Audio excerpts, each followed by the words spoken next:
o filho dele é draftado, beleza, filho, muito bom.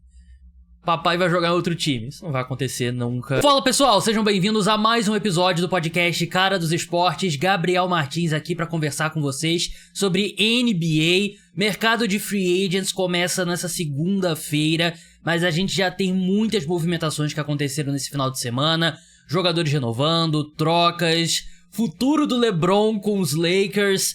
Parece certo, pouco mais incerto, tem muitas discussões ali, batalhas de narrativas, a gente vai falar sobre tudo isso no episódio de hoje. E nessa segunda-feira, às 21 horas, vai ter live no meu canal no YouTube. Eu e o Vitor Buratini vamos reagir às contratações do mercado de free agents da NBA, mercado que abre oficialmente no final da tarde dessa segunda-feira, então já vai ter muita coisa que aconteceu. É um período que costuma ter muitas trocas também, e também ao longo da live vai ter com certeza notícias de outras contratações, então apareça lá para conversar com a gente sobre NBA, se inscreve no canal, eu vou postar como podcast também, então no Spotify, principais aplicativos de podcasts. É a forma como eu recomendo consumir o podcast Cara dos Esportes, é por áudio, bota no fone de ouvido, vai, por exemplo, indo para o trabalho, para faculdade, pra academia, fazendo exercício, fazendo tarefa de casa, bota no fone de ouvido e vai escutando. Então, dados os recados, vamos começar falando sobre LeBron James. LeBron James, que anunciou neste domingo de manhã, através do seu agente, né, o Rich Paul, que ele vai exercer a opção dele de 52,6 milhões de dólares pela próxima temporada pra ficar nos Lakers. Mas será que vai ficar nos Lakers, né? Porque como o pessoal do Coast to Coast tweetou, né, e pra quem tá assistindo no YouTube tá vendo na tela, LeBron quer competir por um título já na próxima temporada, né? E a declaração do LeBron foi basicamente, quer dizer, LeBron, através do Rich Paul, agente dele, é que eles entendem os Lakers quererem pensar no futuro, construir ao redor do Luka Doncic, mas o objetivo do LeBron é competir por um título já na próxima temporada. Então é uma forma de colocar pressão nos Lakers, né? E aí o Shams Charania, que também é agenciado pelo Rich Paul, que eu já falei aqui 1000 vezes, mas vai lá, 1001 vezes. Baita conflito de interesses, o principal repórter cobrindo a NBA, sendo agenciado pela empresa que representa um monte de jogadores da NBA, inclusive o LeBron James, que é a maior estrela da liga. Mas tudo bem. E segundo o Shams Charania, o LeBron ele exerce a opção, mas aí tá de olho o que os Lakers vão fazer e tal. Ele não falou com todas as palavras, mas o que ele quis dizer é: o LeBron pode pedir uma troca caso os Lakers não façam movimentações ali, trocando escolhas futuras de draft, aquela coisa toda. E assim, eu acompanho a NBA há muito tempo, eu acompanho o LeBron há muito tempo, e esse tipo de declaração é a página número 1 do playbook do LeBron quando ele quer que o time troque escolhas futuras no draft para melhorar o time no presente, né? E ele fez muito isso no Miami Heat, fez muito isso no Cleveland Cavaliers, já fez muito isso nos Lakers e tá fazendo novamente essa declaração de que vamos avaliar e tal, e deixando ali,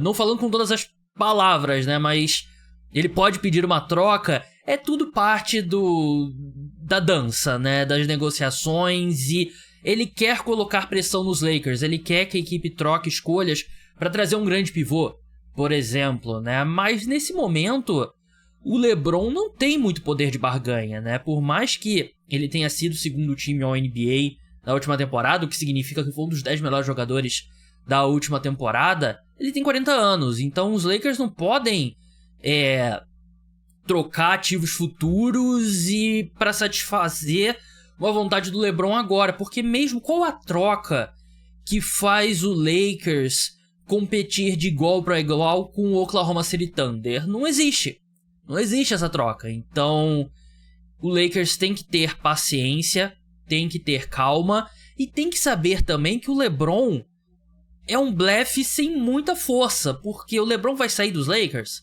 O LeBron se mudou pra Los Angeles em 2019, se não me engano 2018, agora eu não lembro exatamente. Porque ele queria, não era porque ele queria jogar nos Lakers, é porque ele queria morar em Los Angeles, porque a família toda dele tá aqui em Los Angeles, tá aqui, né? Força do hábito, eu moro no Rio de Janeiro. Tá lá em Los Angeles, os negócios dele estão lá, ele tem estúdio, tem empresa de produção, tem um monte de coisa em Los Angeles. O filho dele joga no Los Angeles Lakers, então ele pode ameaçar, mas os Lakers sabem que a probabilidade do LeBron sair é muito pequena. E agora que ele exerceu essa opção, os Lakers trocam ele se eles quiserem, né? Claro que é o LeBron James. Então a tendência é que ele possa conseguir o desejo dele. Mas se o LeBron quisesse mesmo sair dos Lakers, ele teria se tornado free agent. Só que ele deve ter olhado pro mercado e viu que não tinha opção. Ele vai pra onde? E como free agent seria muito difícil, porque poucos times têm espaço na folha salarial, então não tem muitas opções, né? E o LeBron tem uma cláusula de veto de trocas, né? Então os Lakers também, se eles encherem o saco e vamos trocar o LeBron, eles não podem mandar o LeBron pra qualquer time, né? Assim como o Bradley Beal, também o LeBron tem uma cláusula de veto de trocas. Então eu tô acostumado com esse jogo do LeBron e eu ficaria chocado se o LeBron não estivesse nos Lakers. O que nos leva ao futuro do time. Aliás, um último ponto sobre o LeBron segundo a ESPN, não é uma coisa de vamos pro último ano. O LeBron, ele avalia, desde 2023 ele tá avaliando a cada off-season se ele continua jogando e tal, mas ele não entra nessa temporada com a ideia de que esse é o último ano dele. Ele vai fazer 41 anos em dezembro, e como eu falei, foi segundo time ao NBA na última temporada. Foi um dos 10 melhores jogadores da liga.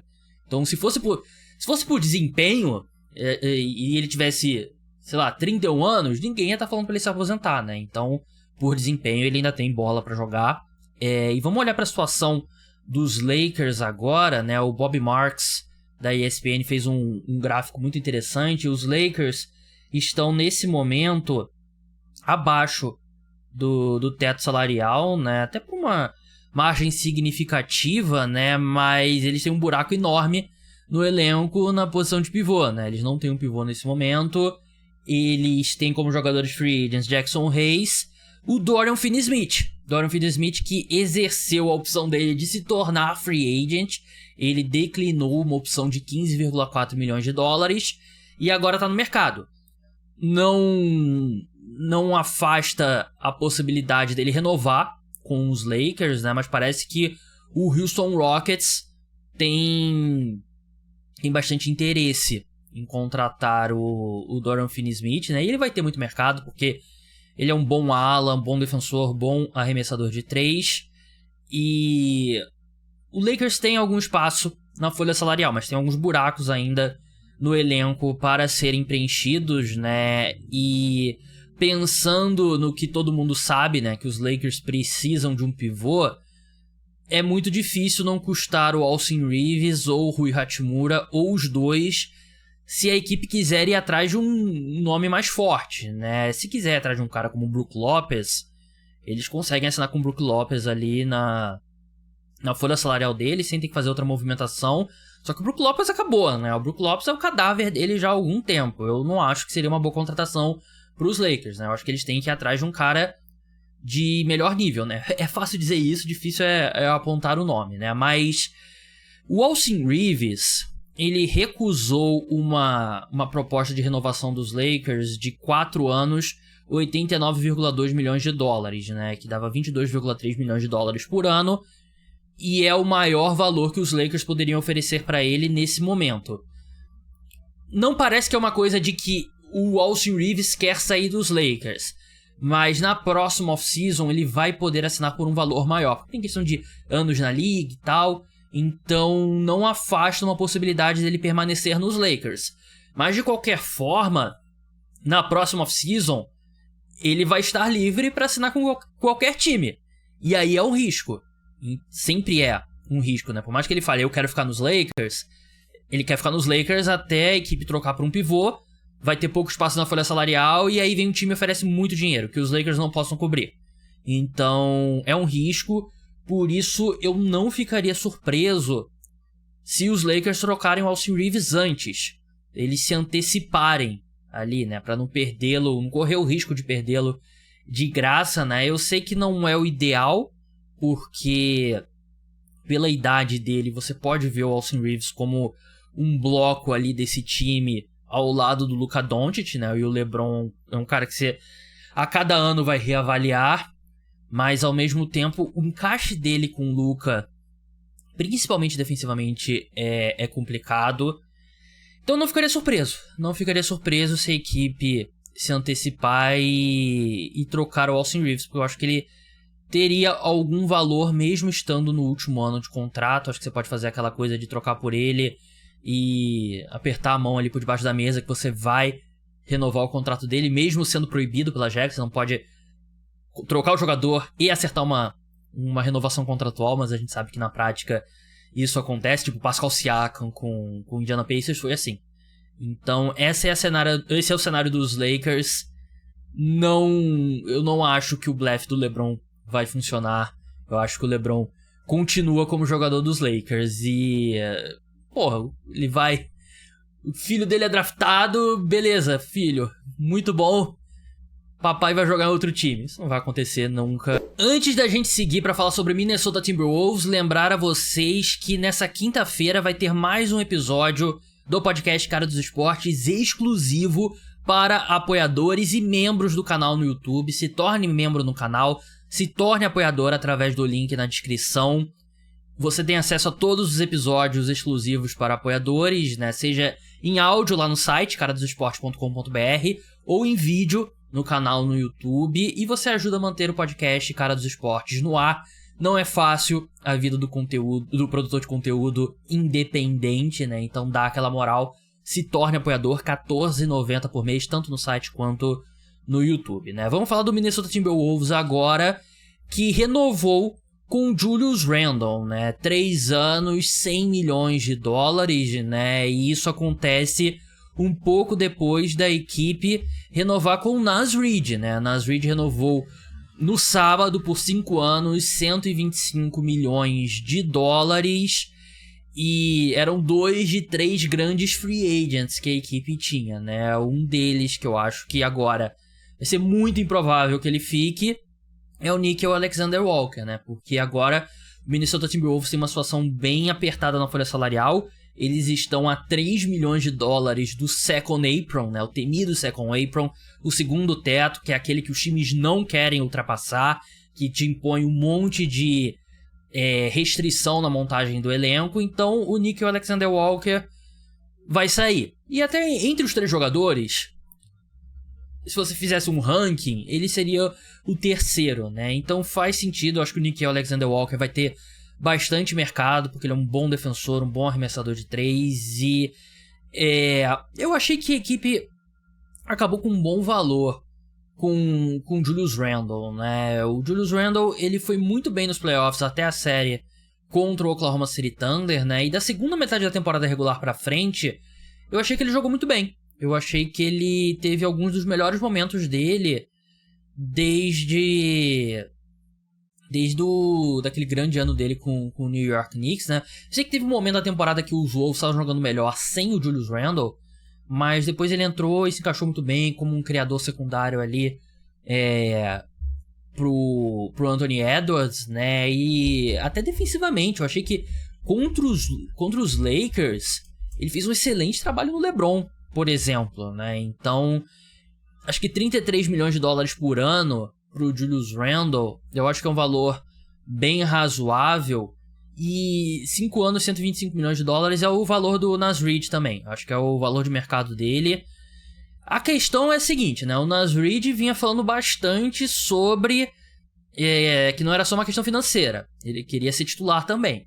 Mas aí eu acho que não era uma questão financeira até o Minnesota Timberwolves colocar $125 milhões na mesa dele. E ele, eu aceito vir do banco, né? Porque você olha pro time dos Wolves, ele não vai ser titular na frente do Rudy Gobert. Ao menos que os Timberwolves troquem o Gobert, né? E parece que a equipe colocou o Gobert na mesa ali nas discussões pelo Kevin Durant.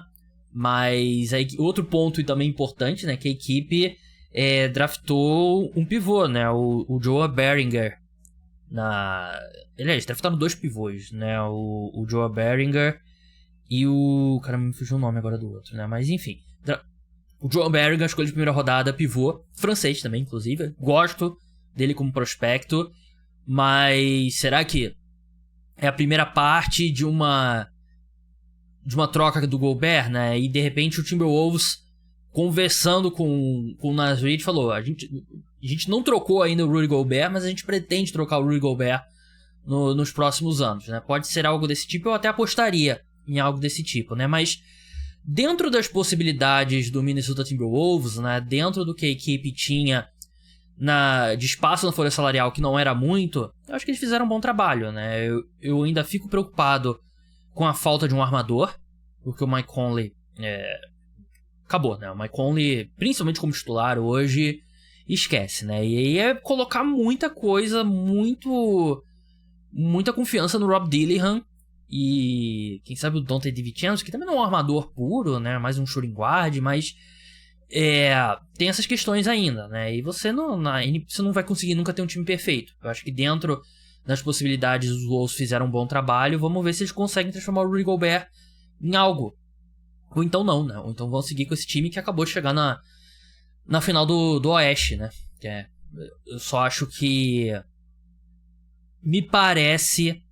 se eu fosse o Rudy Gobert e se ele não comprou uma casa em Minneapolis, eu não compraria agora. Eu continuaria alugando. Notícia importante para o Brasil. Agora o Golden State Warriors anunciou que vai exercer a opção no contrato do Gui Santos. Ele fica pelo 3º ano na equipe com um salário de 2,2 milhões de dólares.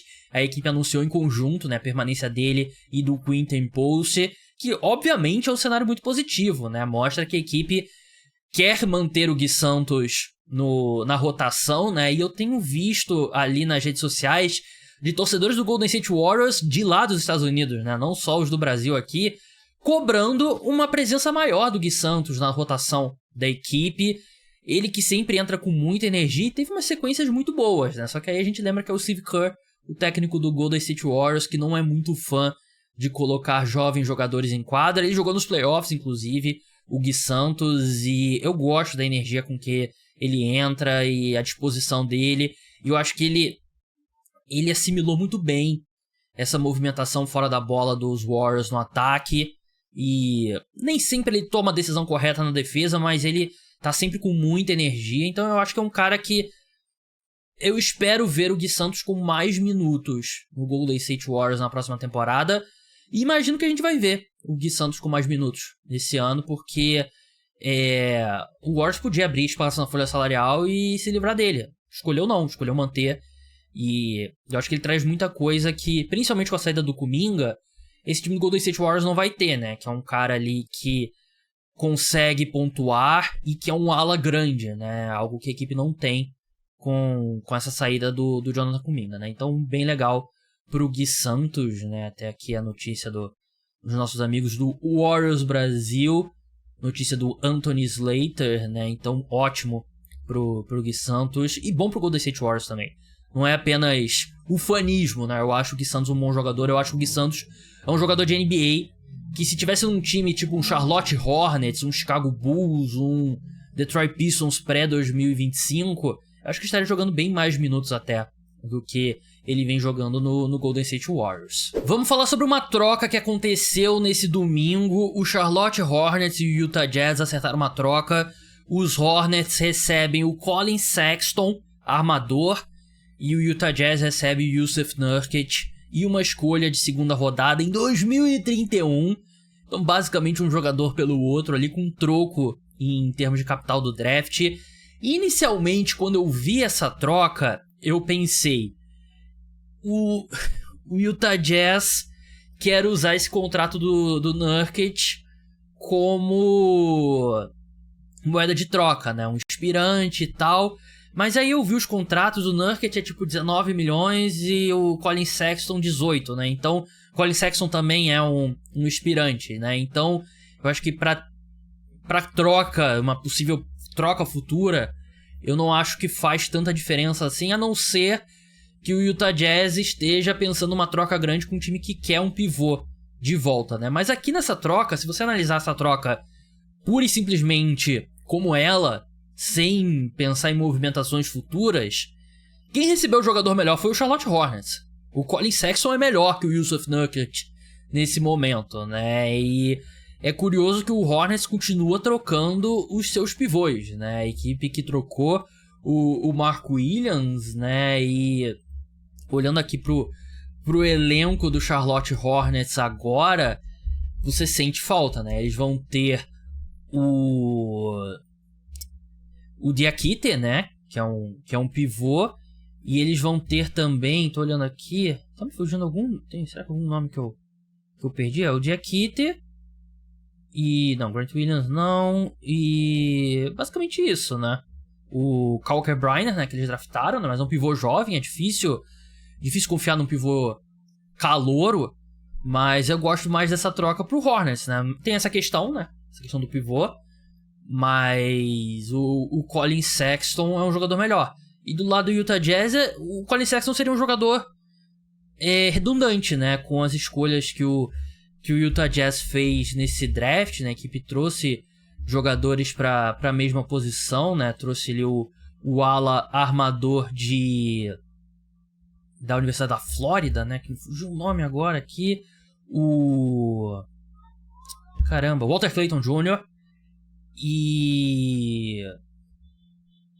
E também, obviamente, né? Não é a mesma posição, né? Mas trouxeram o AC Bailey também, que é um cara que você quer dar arremessos para ele, né? Então faz sentido nesse ponto, né? Você se desfazer do Collin Sexton, né? E especula-se muito uma troca envolvendo o Walker Kessler, né? E aí o Nurkic poderia ser o substituto, né? Na posição de pivô pro Walker Kessler. Apesar do Walker Kessler um jogador que meio... Eu sinto que a melhor temporada dele foi a temporada de calouro, né? Que ele até jogou Copa do Mundo de basquete com os Estados Unidos e tal. E acho que o pessoal tá meio que naquela ali ainda, lembrando daquele Walker Kessler, né? Tanto que ele perdeu até espaço na equipe. Vamos falar agora sobre o James Harden, né? O James Harden renovou com o Los Angeles Clippers 2 anos, 81,5 milhões de dólares, que dá aí 40,75 milhões de dólares por temporada. O segundo ano é uma player option, né? Então o James Harden vai poder escolher voltar ao mercado na próxima off-season, né? E assim, eu acho que é um bom contrato para as duas partes, né? James Harden vai fazer 36 anos, teve uma temporada regular muito boa, e tudo bem, mais uma vez ele não foi bem aos playoffs, né? Não foi bem nos playoffs, mas ele jogou muito bem, foi terceiro time ao NBA, 22,8 pontos, 8,7 assistências por jogo, 5,8 rebotes, arremessou 35% de 3, que é um pouco abaixo do que ele arremessa na carreira, né? Mas ele se mostrou um bom cara para carregar o piano nos jogos que o Kawhi não estava, né? E acho que o Clippers não tem muita opção melhor. Eu até acho, se o Clippers quisesse ser mais sangue nos olhos, ele deixaria o Harden chegar no mercado e aí vamos ver quem que vai te oferecer isso, porque eu não acho que teria time que ofereceria 40 milhões de dólares por ano, né? Mas ali eu acho que é mais uma oferta ali para você manter um bom relacionamento, manter o cara com moral no seu time, evitar uma novela, mas eu acho que pro James Harden é bom e pro Clippers é bom também, porque eles terminaram muito bem o ano com James Harden e com Kawhi Leonard, né? Então eu entendo você querer tentar de novo, né? E até porque o Clippers não tem outro caminho a não ser tentar de novo com esse time, né? Vai fazer o quê? Vai reconstruir? Ainda tá pagando escolha pro Oklahoma City Thunder, né? Então eu gosto dessa renovação, tanto pro Clippers, eu gosto mais pro Harden do que pro Clippers, mas eu gosto pros dois lados. Momento Bruno Henrique aqui, infelizmente, não posso falar sobre futebol hoje. O Malik Beasley, ala armador do Detroit Pistons, está sendo investigado pela Justiça dos Estados Unidos por manipulação de resultado. Tem algumas questões ali de over-under de rebotes, né? E eu tava vendo alguns vídeos ali e tava lendo relatos de alguns apostadores profissionais, né? De que quando ele ainda era jogador do Bucks, eu não sei se tinha do Pistons, mas com certeza de quando ele era jogador do Bucks, que, tipo, do nada, um jogo aleatório assim, o over-under dele de rebotes entra muito dinheiro no over. E aí você pega um vídeo daquele jogo, o Malik Beasley dando a vida pra pegar um rebote em quadra, né? Então, claramente entrou muito dinheiro no over. E ele tá sendo investigado e parece que é sério. A gente viu o irmão do Michael Porter Jr., né? DeJounte Porter Jr.? Não, DeJounte Porter sendo banido da NBA, né? E eu acho que é esse tipo de coisa que pode acontecer com o Malik Beasley, né? E é uma pena pra ele, além de tudo, né? Porque ele já tava com um contrato encaminhado com os Pistons, né? De 3 anos, 42 milhões de dólares, que daria 14 milhões de dólares por temporada. E agora pode ser que ele nunca mais jogue na NBA. E se voltar, não vai ser num contrato de 3 anos por esse valor, né? Então, mais um atleta que joga fora a sua carreira, né? Tentando roubar. E assim, eu falei sobre isso quando aconteceu com o Bruno Henrique, né? Não sei se eu falei no podcast, mas eu falei pessoalmente com algumas pessoas que torcem pro Flamengo.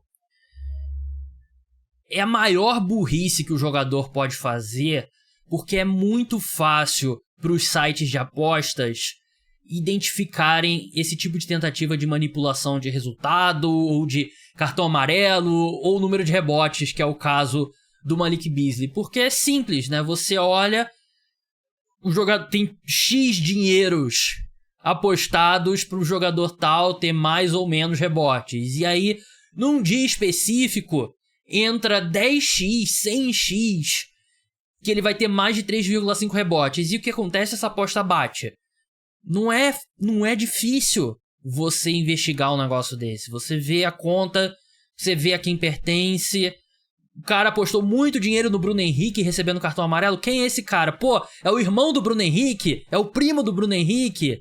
É vizinho do Lucas Paquetá na ilha de Paquetá? É fácil para os sites de apostas identificarem isso. Aí eles levam a justiça, levam a polícia e começa uma investigação criminal.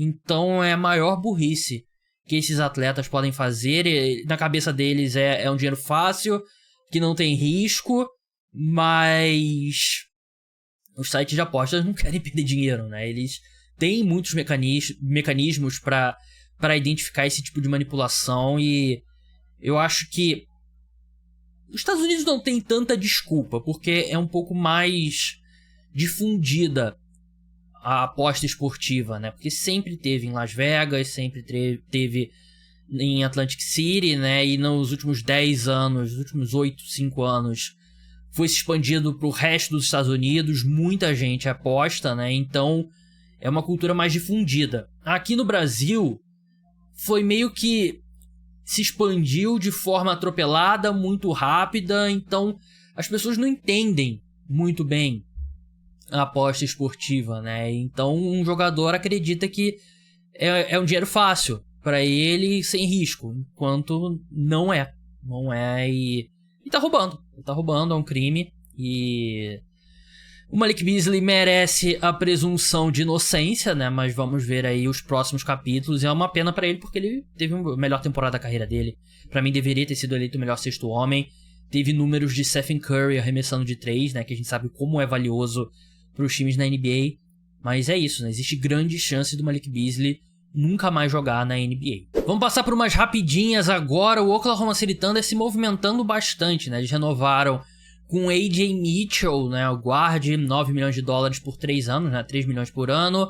Renovaram com Jalen Williams, 3 anos, 24 milhões de dólares. E trocaram o Dillon Jones, escolha de primeira rodada, final de primeira rodada da equipe do ano passado, para o Washington Wizards.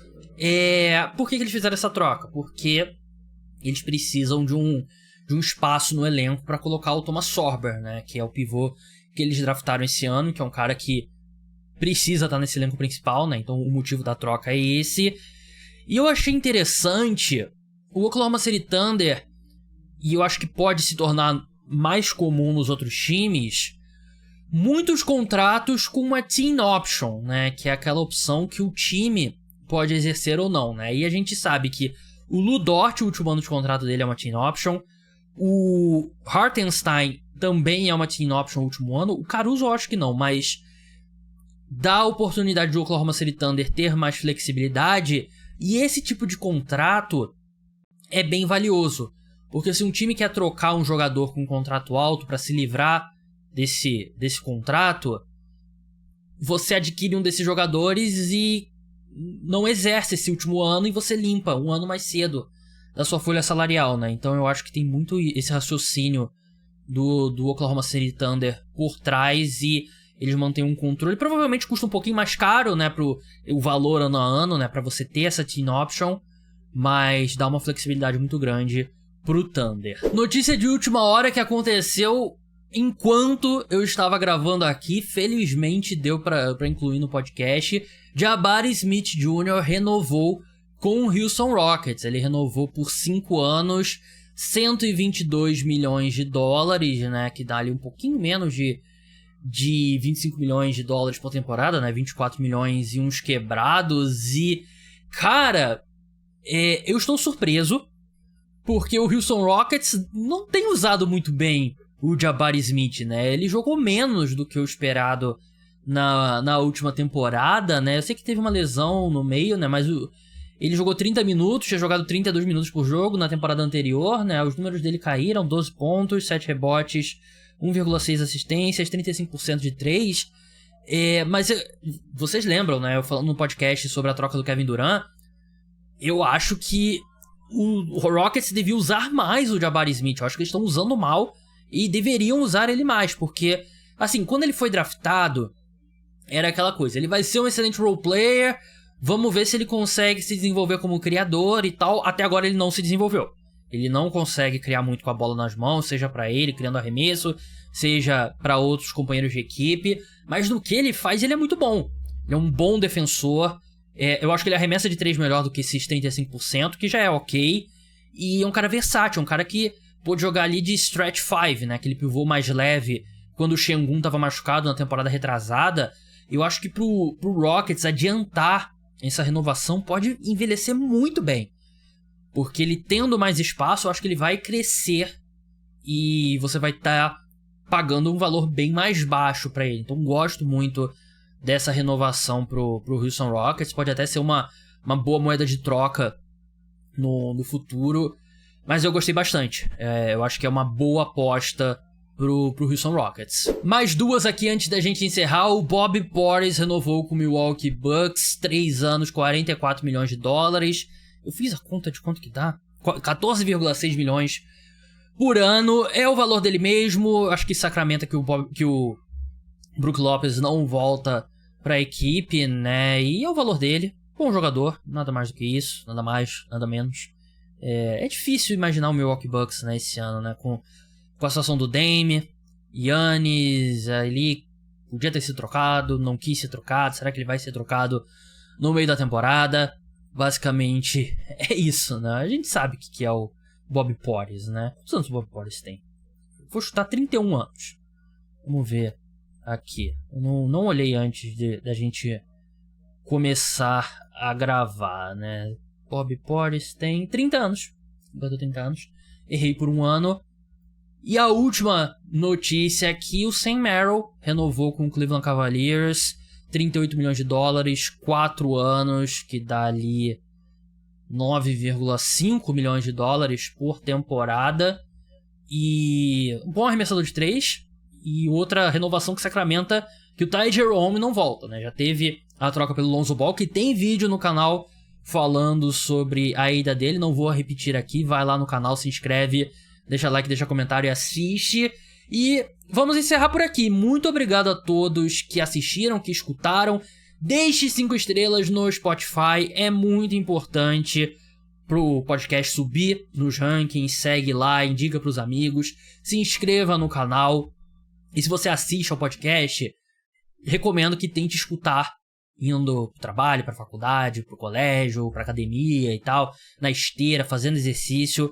é a melhor forma, na minha opinião, para consumir podcast. É assim que eu consumo podcasts no meu dia a dia.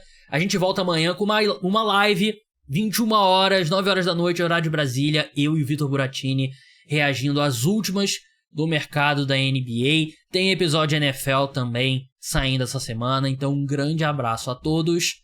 Tchau!